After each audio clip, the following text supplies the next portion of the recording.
I'm going to talk to you today about an exciting update we are planning to implement on October 16th regarding the Physician-Administered Drug Program and using the MCG tool.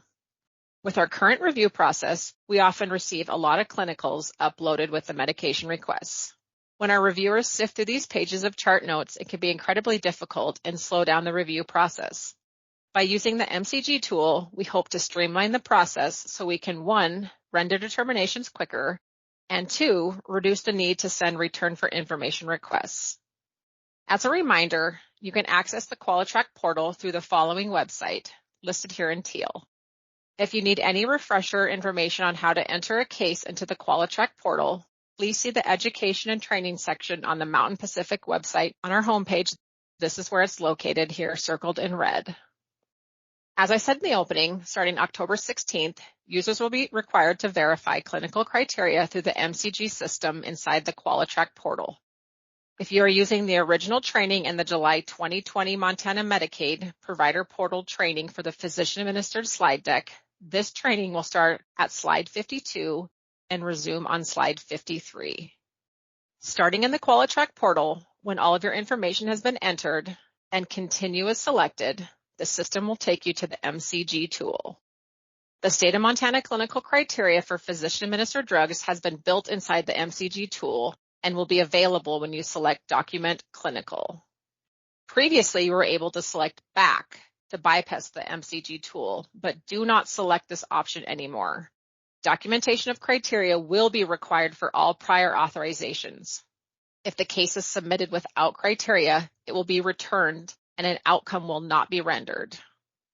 When Document Clinical is selected, determine the clinical criteria applicable for the member.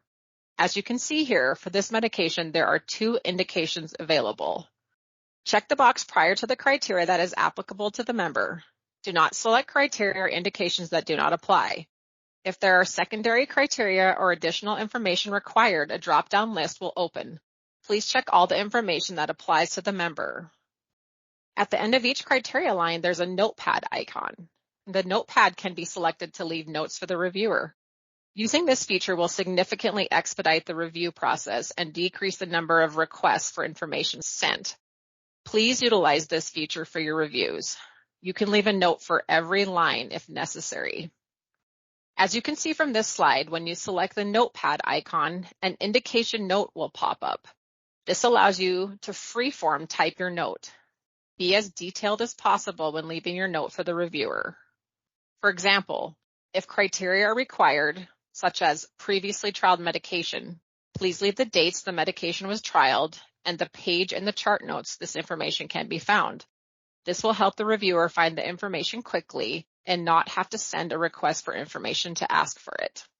Another example, if the criteria asks for a documentation of positive response, please leave the page number this can be found. Again, this will help the reviewer find the information quickly and not have to send a request for information to ask for it.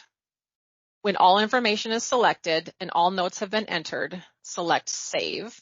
The screen will refresh, then select Submit Request. The case will then be submitted for review. If you have any questions or need any assistance with the claim, please contact the number on your screen. We have people to help assist. The training will also be uploaded to the website for viewing later. Thank you for taking the time today to watch our tutorial. Have a wonderful day.